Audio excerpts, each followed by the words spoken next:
If an alien force were ever to invade planet Earth, we would presumably be met with an enemy literally light years ahead of our technological capabilities. Our most powerful weapons might be useless against them, if they work at all. One case in the 1960s illustrates the frightening possibility of this very reality. An entire base of U.S. military personnel were put on high alert in an incident that continues to spark debate and conjecture to this day. Joining me are Ron Murphy, Heather Mosier, Katie Page, Micah Hanks, and Mark Matsky. I'm Aaron Deese, and this is UFOs Revisited.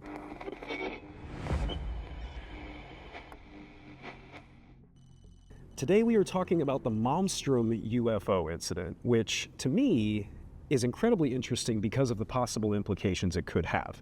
But before we get too deep into any of that, what do we know about this case? Well, March 16th, 1967, the essential facts are that we had multiple personnel saying that they were observing what we would today call unidentified aerial phenomena.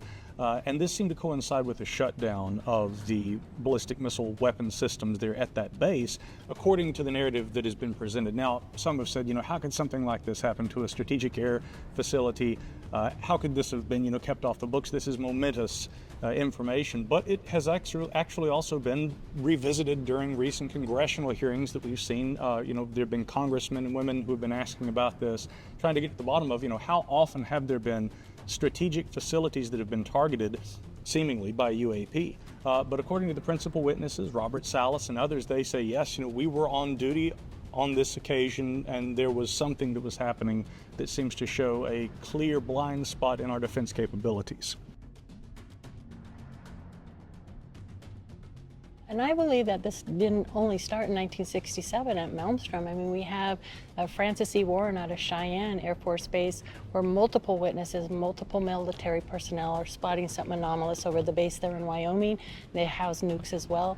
And also then in 1966 in Pinot, North Dakota, I believe it was, they had nukes shut down 10, I believe, just like Malmstrom as well. So this phenomenon is seen time and time again. So this is a recurring theme. We often hear conjecture that UFOs, UAPs, I will use the terms interchangeably because that's just what I'm used to, but we often hear that they seem to have an interest in military operations and military bases. But we actually have a recurring pattern in which they seem to interfere with our technology, is what it seems is taking shape right now. Well, I think that we always assume that if an advanced race visits our planet, that they have the same type of outlook that we as human beings have, something about conquest or something.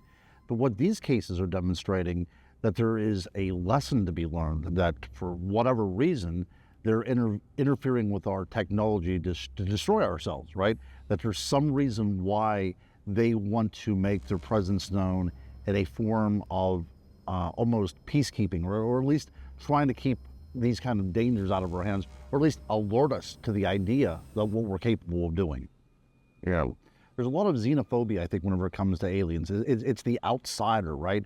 And especially during the Cold War, we were always afraid of the other. And then whenever the other actually comes in, and instead of shows aggression towards us, it's somehow showing us that, the way that we're going down could be to our detriment.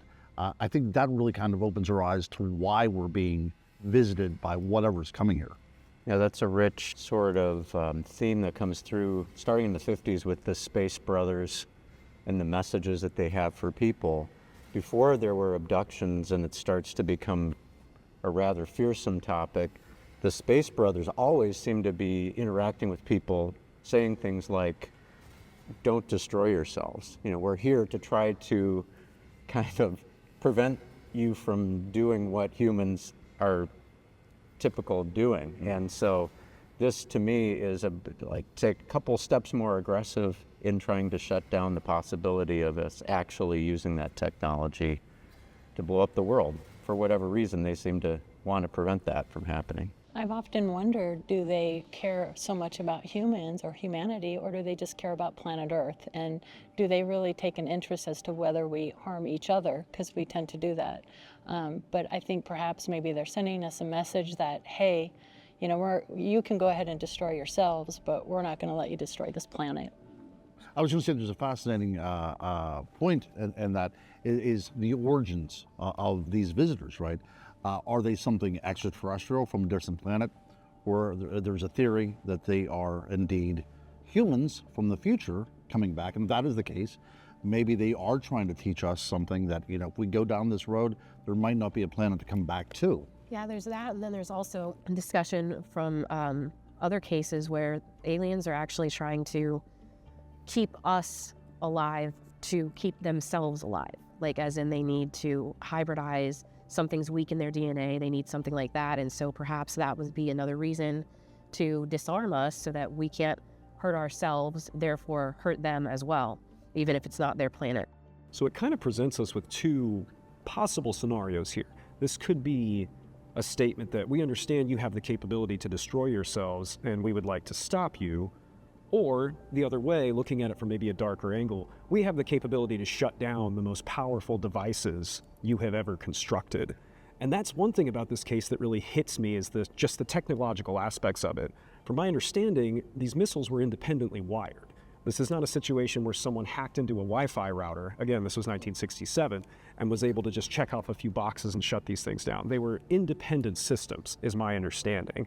And again, that takes us to a level of technology I don't think our brains can even quite wrap themselves around that, even in the internet age where we're all carrying supercomputers around in our pockets. Just why would alien technology in any way be compatible with ours? And yet, in this scenario, it seems that it is. So the time traveler theory is very interesting because let's speculate a little bit. If someone did come from our future, they would know how our technology works, presumably. So that's a very interesting idea. And they would also know where our technology ultimately leads. So we could be seeing, you know, something of ourselves coming back and saying, let's not do this anymore. But there is also a point too, if this is an outside interference, it could be a preemptive strike. Like, nothing that you have is capable of doing anything to us. So if we do show up, don't start launching anything at us because it's not going to work. It could be something like that as well.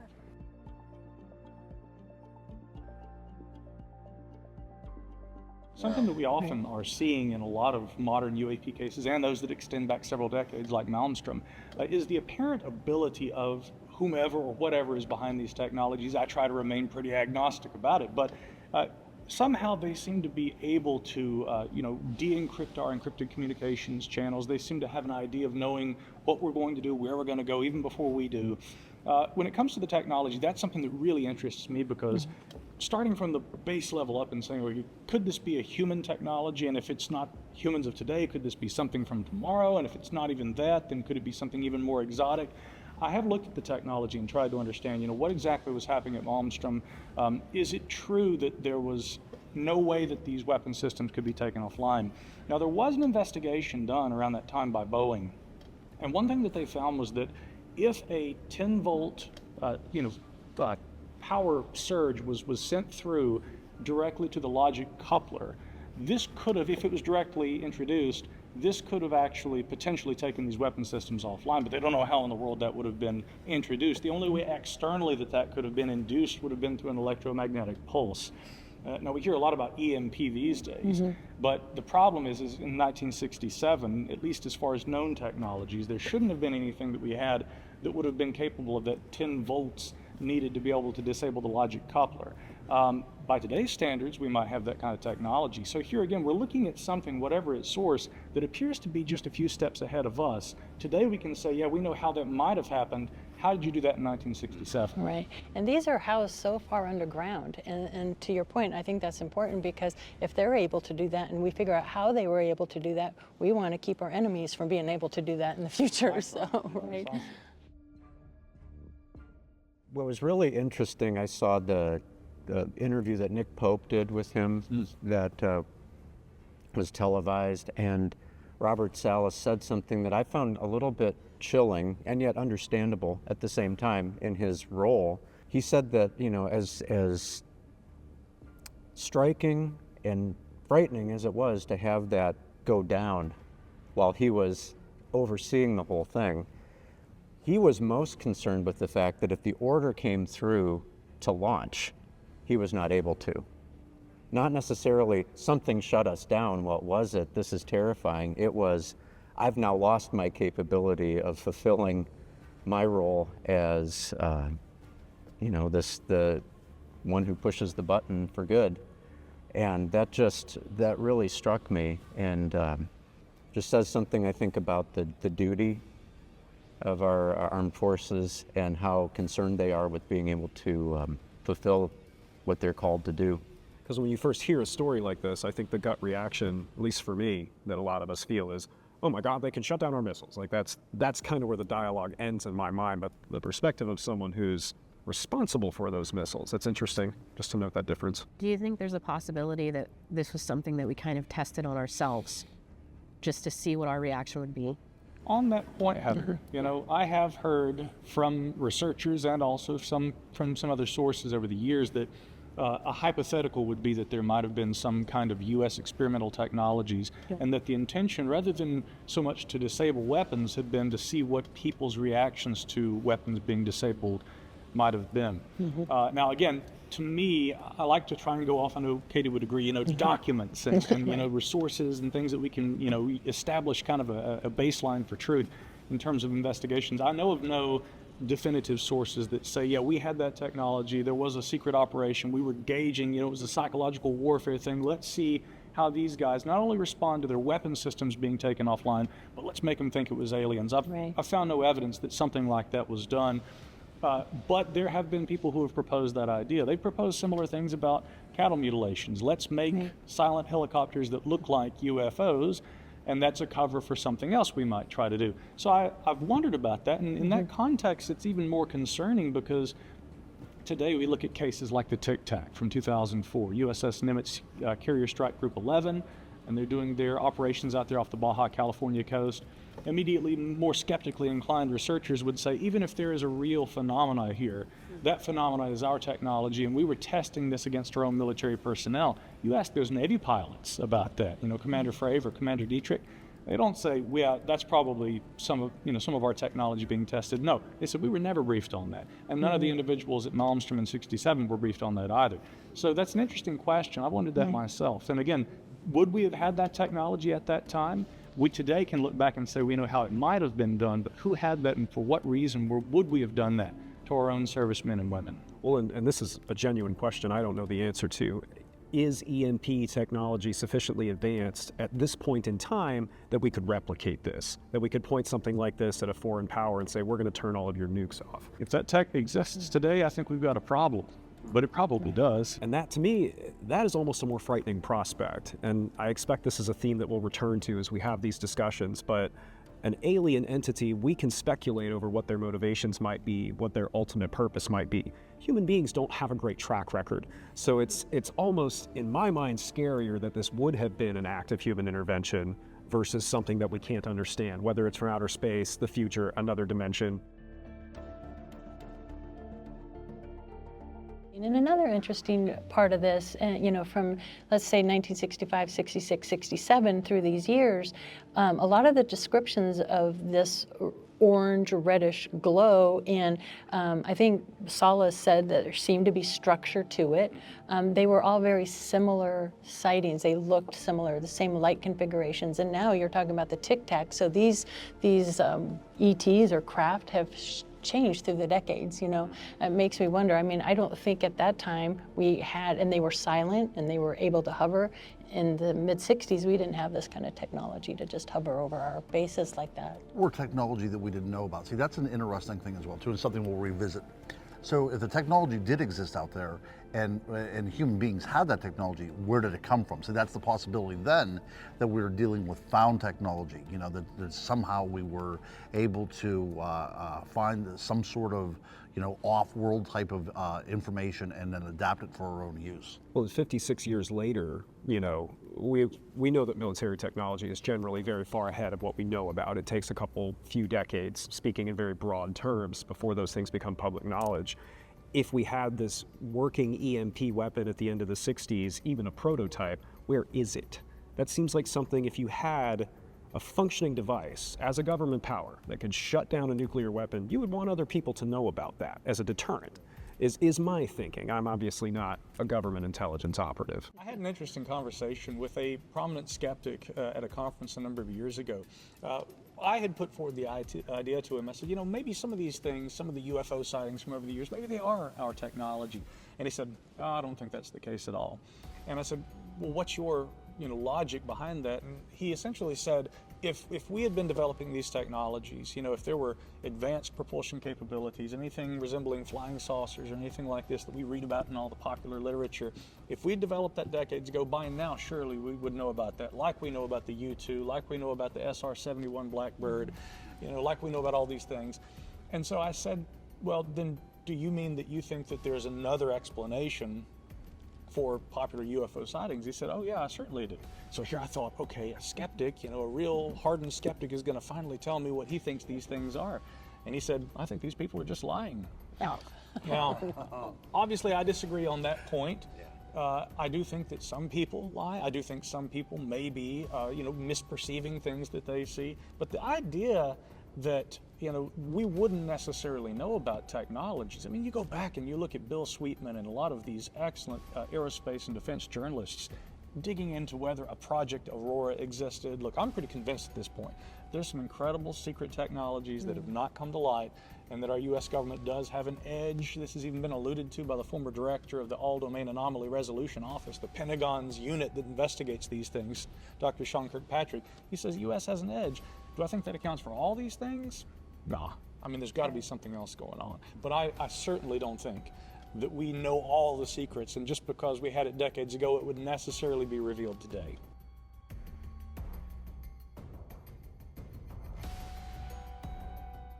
These missiles were offline for 24 hours. And whenever we think about possible scenarios involving nuclear warfare, that is an eternity. We have these early warning and early detection systems set up so that if one of these weapons is ever set off anywhere on the planet, we know about it. And that's my very basic layman's term explanation for it. Okay, but 24 hours, if this were some kind of a government experiment, that's a very, very long time to cripple your own defensive system. So just something that came to me right now. Weren't these very powerful weapons as well? I mean, I think what dropped on Hiroshima, right? I can't always say that wrong. But there was like 20, and these were like 100. It was like 10 times or something. These would have been intercontinental ballistic missiles that would have been, part of our primary defense system, especially at the height of the Cold War. Right. So the question is, if we're going to test a technology, or we're going to do any kind of a test where these are taken offline, why are we leaving ourselves potentially open? A quick scenario: imagine what happens if an enemy nation finds out we're doing a test like that. Their missiles are going to be off for a whole 24 hours. What do we do during that time? And this is a time when we know there were Soviet operatives in different places in the U.S. government. Intelligence was a big thing at that time. That's a dumb way to say that.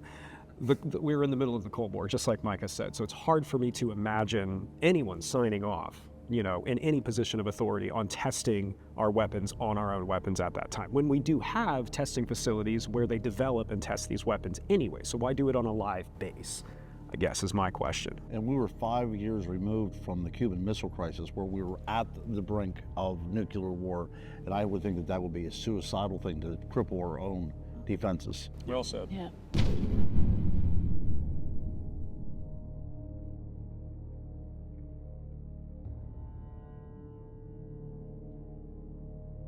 Here's an interesting idea that came to me while I was on the plane on the way to have this discussion with you guys. What if this is an extraterrestrial interdimensional power, and this is some kind of a prank?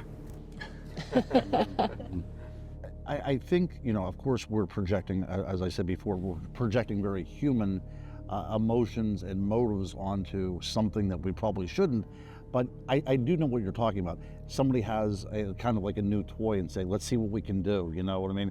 It's just like an 8th grade science project to them, I think that there is something to be said about a superior race coming to this planet and kind of showing off a bit, and I mean, that's all I can say about that. But I think that it makes sense too, because there was no provocation of any kind, and there was no kind of follow-up attack or anything. So whatever happened was to prove a point, a 24-hour point, right? So I think the idea that there was kind of a little tongue-in-cheek thing going on there is an extreme possibility. You know, another important point, too, that Katie raised earlier is, I mean, place this in the context of all the other similar incidents that were occurring around that time. I mean, in the 1960s and 70s, we had Minot Air Force Base, Malmstrom Air Force Base, Wurtsmith Air Force Base. Many years later, I think there was an incident at F.E. Warren. Right. I mean, there have been numerous instances where weapons have gone offline, UAP have been observed hovering over these facilities, strategic air command facilities,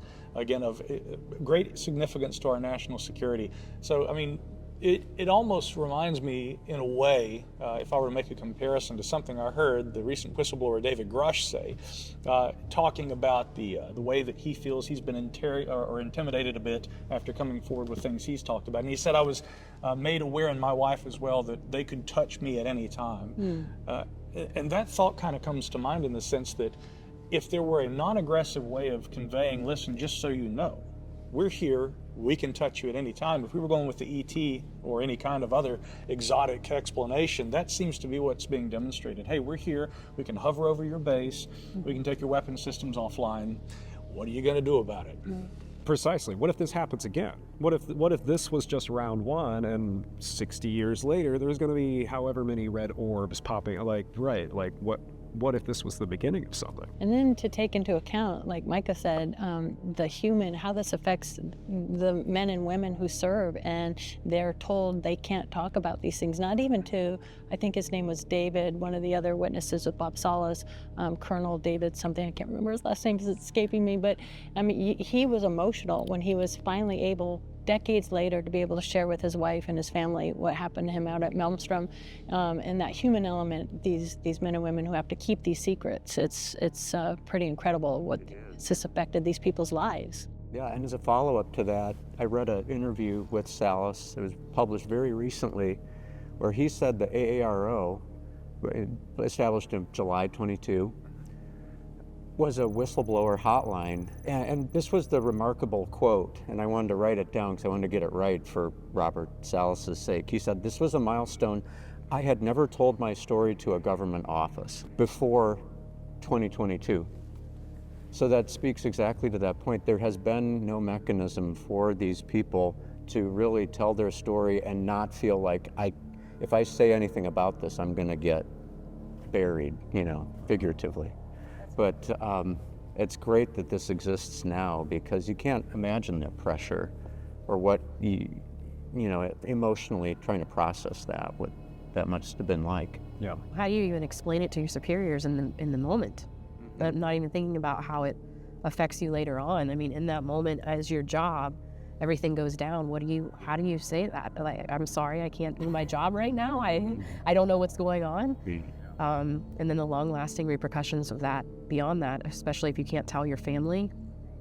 It kind of takes us back to something that I think is often lost in some of these discussions we have today, and that's the human element of these stories. And that's something I do hope to continue to return to as we have these conversations, but these have lasting, irreparable, sometimes impacts on the people that witness them, sometimes physically, sometimes their careers, sometimes mentally. But I mean, this is a really striking example, that if you think about the military mindset, like you said earlier, of being responsible for this system, and it's all of a sudden rendered inert. I panic when my smartphone locks up. Put me in charge of 10 missiles. I don't know. I want to think about it. Yeah. So let me raise this question. If an advanced race, or any race, is capable of doing this, taking nuclear weapons offline, why would they not in some way verbalize it to us? Their point being, even if they don't speak our language, you could broadcast something on television or anything like that.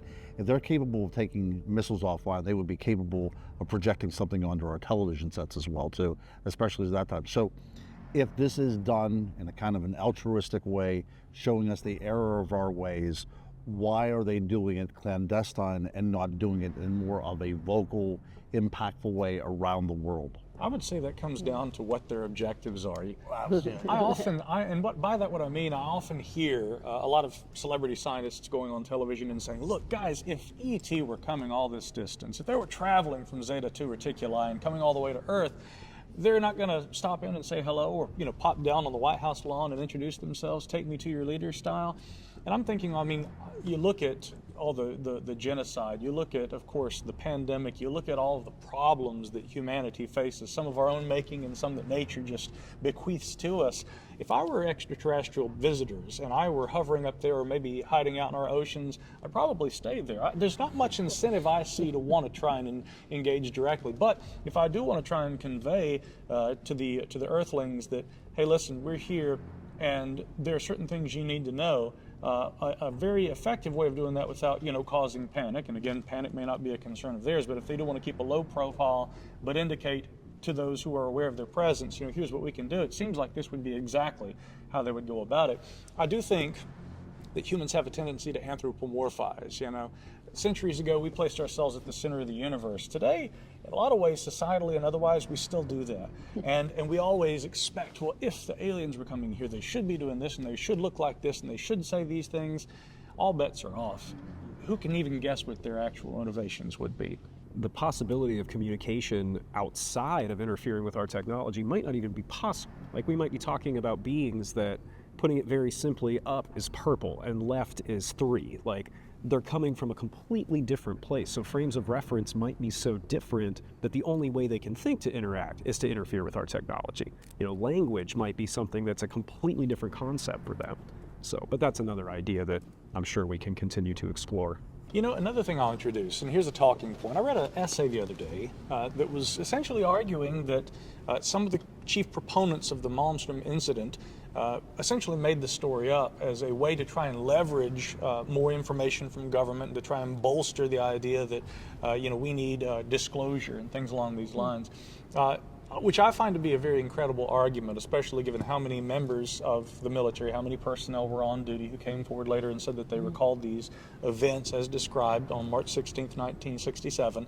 And also, again, all of the continuing incidents occurring, particularly along the northern tier back in the 1970s. But I'd be interested in hearing, what our participants here would say. I mean, what do you think about those who would say this entire thing was made up? Is that in itself potentially damaging to national security in the sense that it takes attention away from what may be some of the most important national defense incidents in the history of the United States? I would think that the men and women that are in charge of such a thing, again, following orders and doing their duty, I think it would be almost impossible for people at that level to make up a story. It can trickle down in some way. The decisions are made up at the top, and by the time it trickles down, it's seen as something far different by those people that are actually serving. But I tend to think that everybody was, in on it. I don't see that as a possibility. I really don't. Yeah, so nobody is joining the military for the money, right? I mean, people are deliberately serving their country. I mean, this is their goal in life, and I think that we should not denigrate our servicemen and women for something along these lines. So I think that, now, of course, I can say differently about people that are higher ups, that kind of stuff, because there's agendas on everything.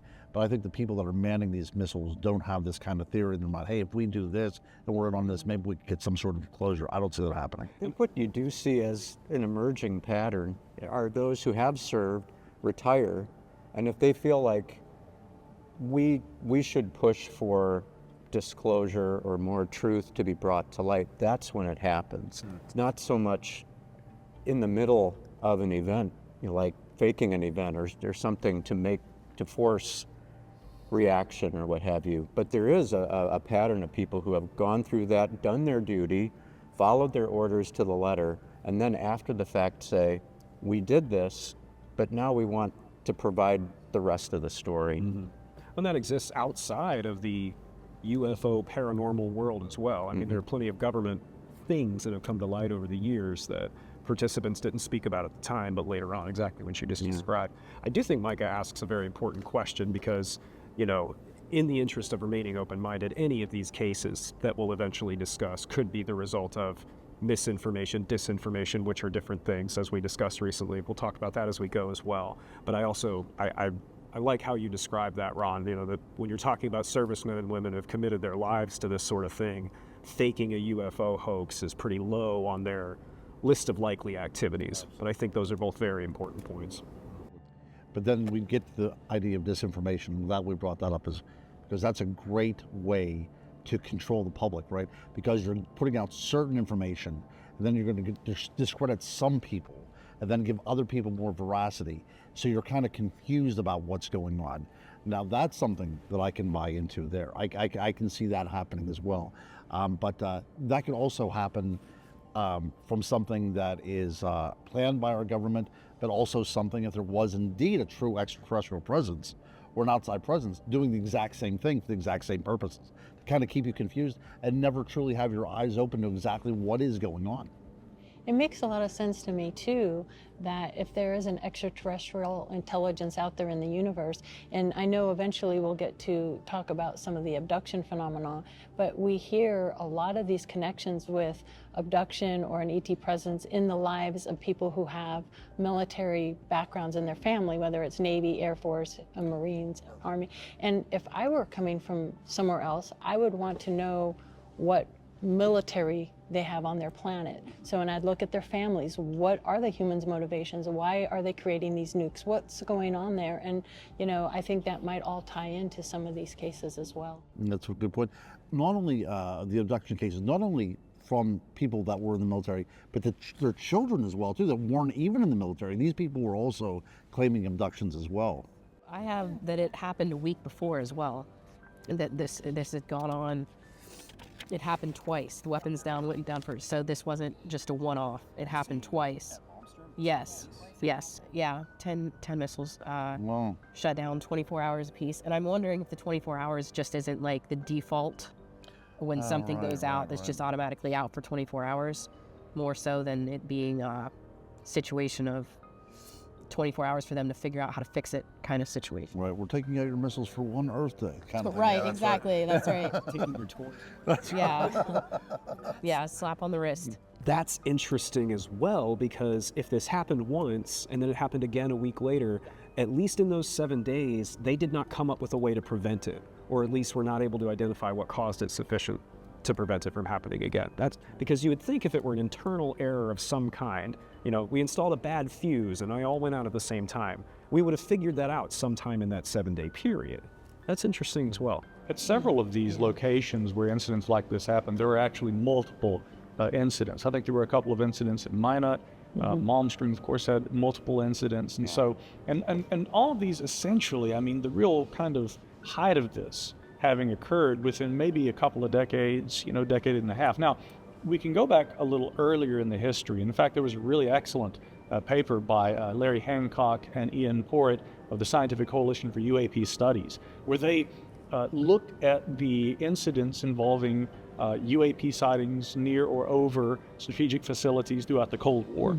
And certainly they found that, I mean, it seems to be that in the broader context, maybe from the late 1940s, you know, incidents over Oak Ridge and other locations, all the way up to maybe some of those from more recent decades, that this would be consistent with an intelligence gathering kind of an effort, you know, basically surveillance, but primarily, especially right there toward the end of the Second World War and the beginning of the Cold War, this incredible surge of sightings that was also consistent with observations of our atomic warfare complex. So, I mean, if we look at a historical survey that looks at data and that it uses test cases, you know, with a facility, a strategic air command facility, for instance, and then a nearby city, comparing UFO sightings between what happened near the base and what happened near the nearest urban center, and they look at that in the broader picture, it certainly seems that there's data that supports that there was some kind of we call it a phenomena, but I think in cases like this, it's hard not to say there seems to be a technology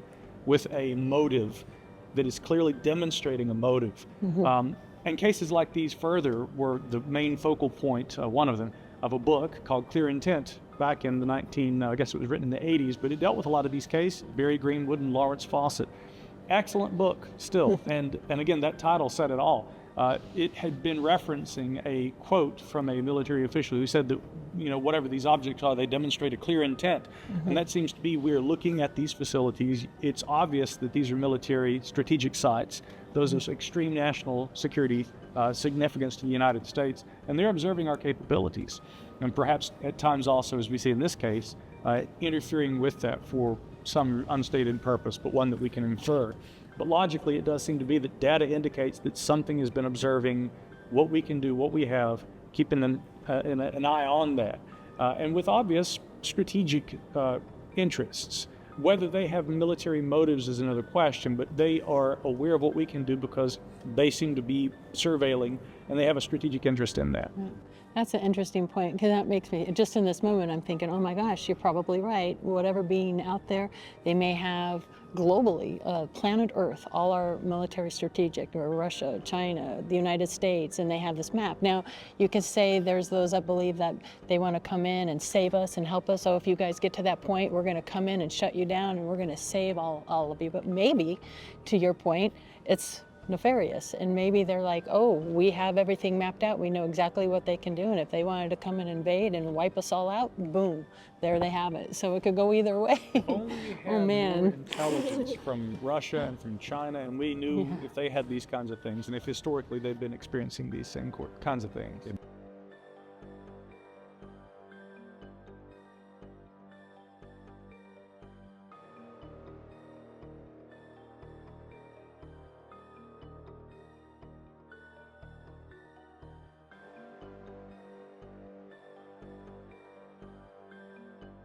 The Malmstrom case and others like it, many of the ones that we've discussed today, have what could be very chilling implications.